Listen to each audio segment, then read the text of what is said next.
ఇది మేక తిల్లి అండి. ఈ మేక తిల్లిని డైరెక్ట్గా మనము కొయ్యకూడదు, కోస్తే మొత్తం బ్లడ్ వచ్చేస్తుంది.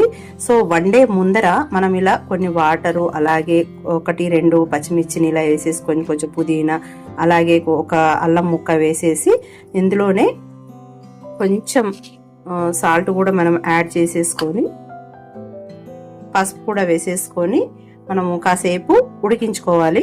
ఒక 50% ఉడికించేసుకొని తర్వాత వండుకుంటేనే మనకు ఇది మన నీసువాసన అనేది రాకుండా ఉంటుంది, మంచి ఫ్లేవర్ కూడా వస్తుంది అనమాట. ముక్కలు కోసినప్పుడు కూడా మనకు రెడ్గా రాదనమాట, చాలా బాగుంటుంది. అప్పుడే వండుకోవాలి, అప్పుడు వండుకోవడానికి రెడీ అయినట్టండి. వండుకునే ముందర చేసే విధానం ఇది. బ్లడ్ తక్కువగా ఉందనేసి మనం ఎవరికి చెప్పినా కానీ, పెద్దవాళ్ళకే కానీ డాక్టర్స్కే కానీ చెప్పినట్లయితే వాళ్ళు ఫస్ట్ న్యాచురల్గా మనకు బ్లడ్ రావడానికి ఏదైనా సలహా చెప్పమనంటే మాత్రం ఫస్ట్ మనకు చెప్పేది ఈ తిల్లిని తినమనేసి చెప్తారండి.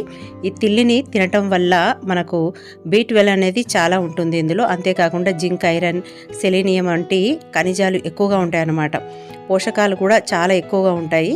మంచి ప్రోటీన్ అనేది ఇందులో ఉంటుంది. అందువల్ల కండరాల నిర్మాణానికి చాలా బాగా పనిచేస్తుంది.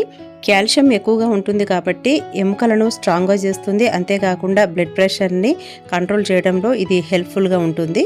అలాగే ఇమ్యూనిటీ పవర్ కూడా ఇందులో ఎక్కువగా ఉంటుందండి. ఇందులో ముఖ్యంగా చెప్పుకోవాల్సింది ఏంటంటే B12 అనేది ఎక్కువగా ఉంటుంది. అంటే ఈ B12 అనేది మెదడు ఆరోగ్యానికి, నాడీ వ్యవస్థకు ఎంతో ముఖ్యమన్నమాట. సో ఇలాంటి హెల్త్ బెనిఫిట్స్ ఉన్నాయి కాబట్టి ఈ తిల్లిని అప్పుడప్పుడు తీసుకోవడము, లేదా ఐరన్ లోపం బాగా ఉన్న వాళ్ళకి వీక్లీ ట్వైస్ అనేది తీసుకోవడం చాలా మంచిది. అయితే ఎక్కువగా తింటే మోషన్స్ కూడా అయితే అది కూడా జాగ్రత్తగా గుర్తుపెట్టుకోవాల్సిన విషయం. మన ఛానల్లో మేక కాళ్ళు, తలకాయను క్లీనింగ్ ఎలా చేయాలి, తెలంగాణ స్టైల్లో మేక కాళ్ళు, తలకాయ కర్రీ ఎలా వండుతారు, ఆయిల్ లేకుండా బ్రెయిన్ కర్రీ ఎలా వండుతారు, ఇంకా చాలా నాన్ వెజ్ ఐటమ్స్ అయితే తెలంగాణ స్టైల్లో ప్లేలిస్ట్ ఉంది, చెక్ చేయండి. వీడియో కనుక ఇన్ఫర్మేటివ్ అనిపిస్తే లైక్ అండ్ షేర్, సబ్స్క్రైబ్.